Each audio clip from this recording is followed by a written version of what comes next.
Let's start with one example here where we have a periodic signal with amplitude 1. It's like a repeating square or repeating rectangle at t node, so it repeats every t node. And the width of the rectangle is exactly t node over 2, so the width of the rectangle is exactly half of the period. And we want to calculate for this signal, we want to calculate the trigonometric Fourier series and the compact form Fourier series. So in order to calculate the trigonometric Fourier series, we need to calculate the coefficients A node, An and Bn, right? Let's start with the first one. A node is the average, the DC component of this signal. The average or the DC component can be obtained by just looking at the signal, right? So we can look at the signal and you find that half of the signal is 1, half of it is 0. So the average, what you expect the average to be. So before we solve any math, before we do any math, the average is expected to be half.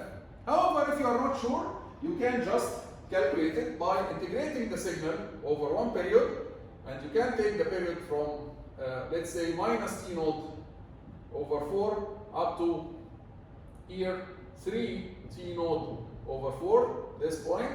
Okay, so from this point to this point, this is the period that we are going to consider. This is the period that we are going to consider from negative t node over 4 to 3 t node over 4. Our signal dt, and then you divide over the period. If you do that, you will find that your signal is 1 here from minus t node over 4 up to t node over 4.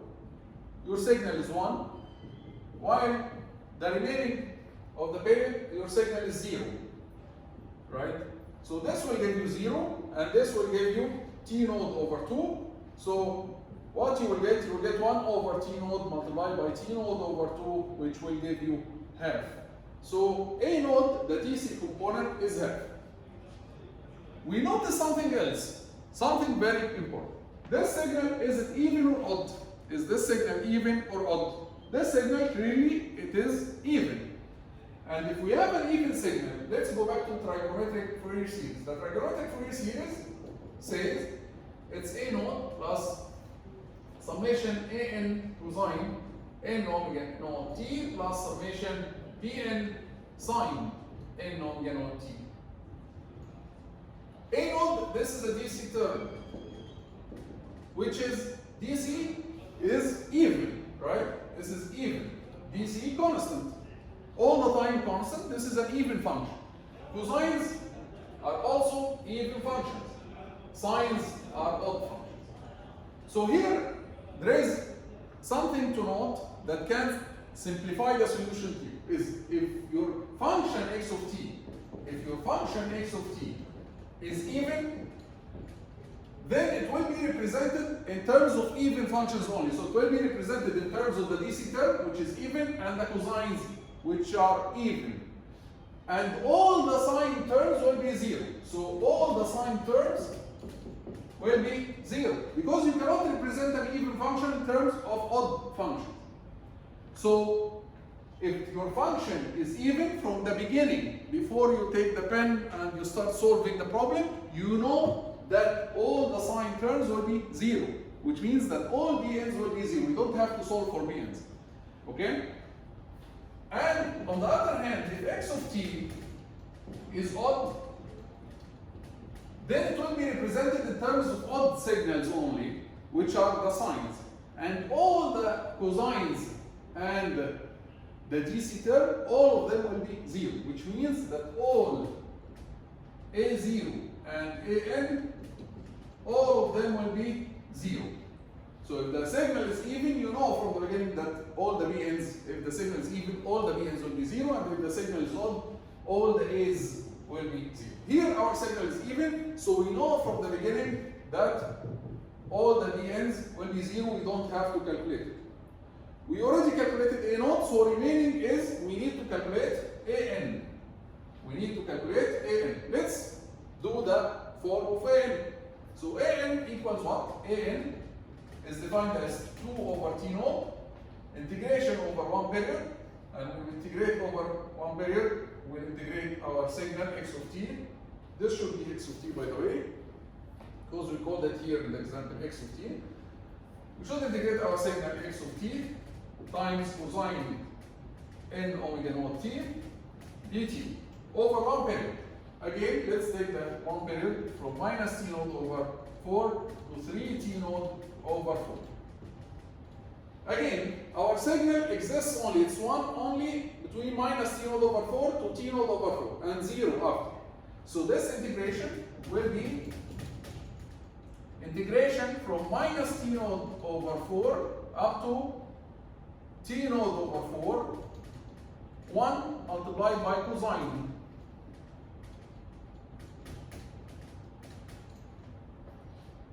When we do this integration, the integration of cosine is sine. So this will give you that an equals 2 over t naught, and we integrate the cosine n omega naught t, it will give us sine n omega naught t divided by n omega naught. Divided by n omega naught, and the limits of integration is from minus t naught over 4 up to t naught over 4. Let's substitute. First, before we substitute, t naught multiplied by omega naught equals what? We know that omega naught equals 2 pi over t naught. So t naught multiplied by omega naught, t naught times omega naught is 2 pi. So here we are going to get t naught omega naught is 2 pi, and we have 2 up, so this will give us 1 over n pi. And then we substitute sine n omega naught, and we substitute t naught over 4 minus sine n omega naught, and we substitute minus t naught over 4. Minus t naught over 4. When we substitute minus t naught over 4, sine is an odd function, so we can take the negative outside.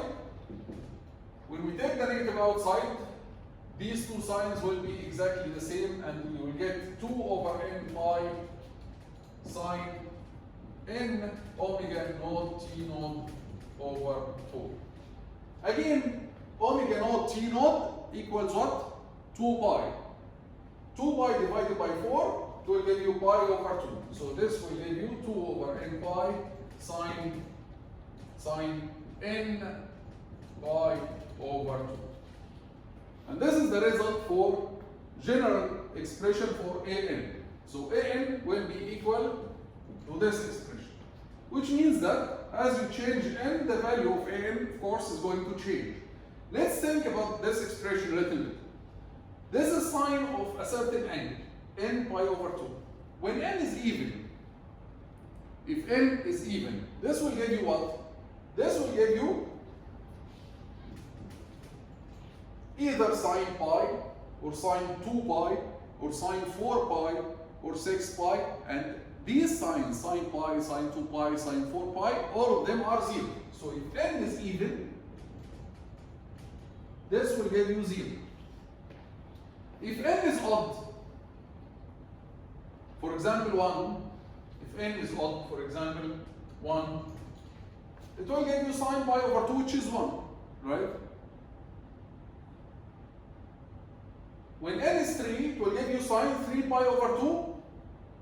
3 pi over 2, sine 3 pi over 2 is negative 1. So sometimes the sign will result in 1, and sometimes it will result in negative 1. For n equals 1, it will give you 1. And for n equals 3, it will be negative. For n equals 5, it will be positive. For n equals 7, it will be negative.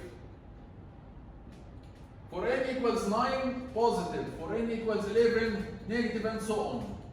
So, for n equals 1, 5, 9, 13, you will get positive 2 over n pi.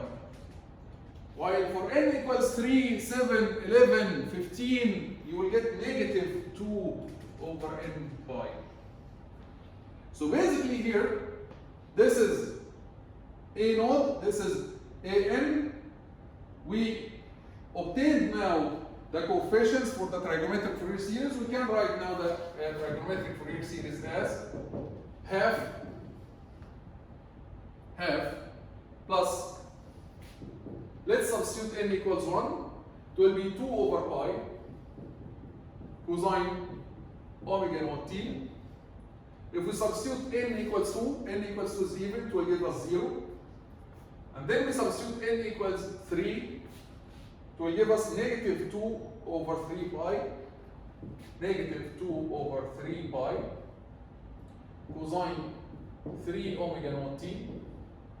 And then n equals 4 will give us 0, n equals 5 will give us positive 2 over 5 pi cosine 5 omega naught t.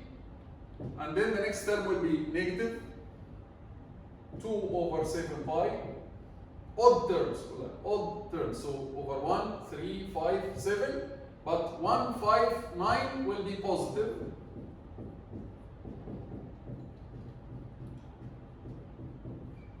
3, 7, 11 will be negative.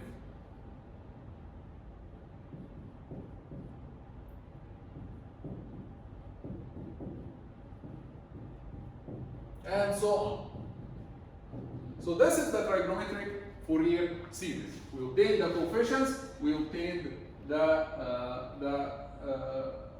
all the coefficients and the expression. If we want to obtain the compact form Fourier series, and we are lucky here because this is easy. The compact form Fourier series can be obtained directly from that trigonometric form. Why? Because we don't have sines. We have only cosines, and the trigonometric Fourier series, it consists of all cosines, right? It merges the sines and cosines. So here we don't have sines at all. So the compact form Fourier series will be approximately the same as the trigonometric form, except one thing, except that the compact form Fourier series, all the coefficients must be positive, and any negative sign must be included in an angle, as an angle. So all the CNs, if you remember the compact form Fourier series, let's remove this part here.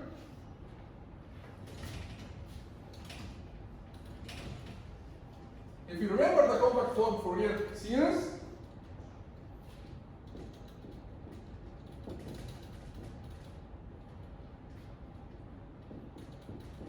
x of t equals c naught plus summation cn cosine n omega naught t plus theta n, where cn and c naught, all of them are supposed to be positive. Cn was the square root of an squared plus bn squared. It's supposed to be positive, the positive square root of an squared plus bn squared. And any negative sign, we used to include it in the angle as a phase. So if you have a negative sign, you include it as an angle of 180. So here, in order to write this in a compact form, all what you need to do is, of course, you don't need to calculate Cn again, because already here in our example, all bn's are zeros. So Cn will be magnitude an. Cn in our example will be equal to magnitude an, the positive value of an. And if there is a negative sign, we include it in the angle. So here we can write the compact form as x of t equals half plus 2 over pi cosine omega naught t. There is no change here because already it's positive. Here, this was negative 2, 3 over pi. So it will be positive 2 over 3 pi. And we include the negative sign inside the cosine as a phase. It will be cosine 3 omega naught t plus or minus pi, doesn't matter, plus 180 or negative 180, or in radian you can write it as plus or minus pi. And then the next term, 2 over 5 pi as it is, cosine 5 omega naught t. The next term is negative, so we are going to convert it into positive, 2 over 7 pi, cosine 7 omega naught t plus pi.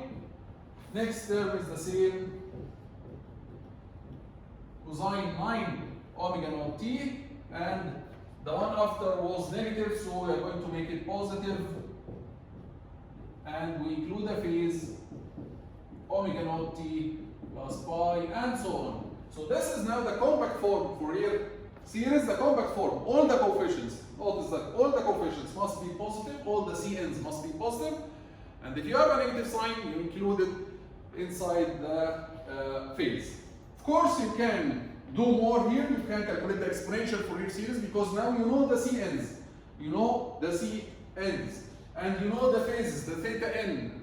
So you can use this to calculate the DNs, the exponential Fourier series coefficients. I will leave this to you. I'm not going to do it here. But we are going to proceed to a similar example. So let's take another example here that is related to this example.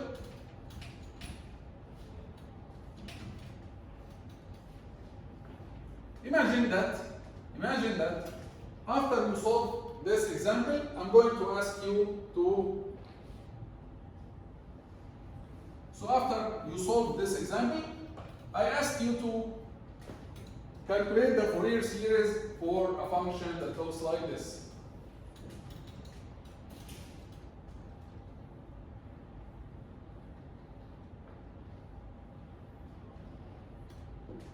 So from 1 to minus 1 as amplitude, and then here again, this is 0, t naught over 4, t naught over 2, 3 t naught over 4, t naught, and same thing from the other side, minus t naught over 4, minus t naught over 2, minus 3 t naught over 4, and minus t. So imagine, or assume that after you solve this example, I'm going to ask you to solve this example. Let's call it g of t. Are you going to solve the whole thing once again? That would be waste of effort. Why? Because there is a relation between these two functions, right? There is a relation between these two functions. We can find the relation. Who can tell me the relation between these two functions? First, this function, its amplitude is 1. This goes from 1 to minus 1. So the span here is from 1 to minus 1, the span is 2. Here the span is 1, from 0 to 1, right?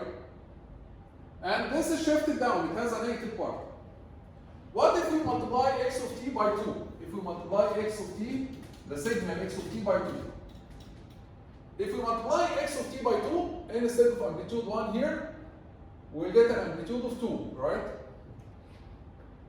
And then what if we shift the whole signal down by 1?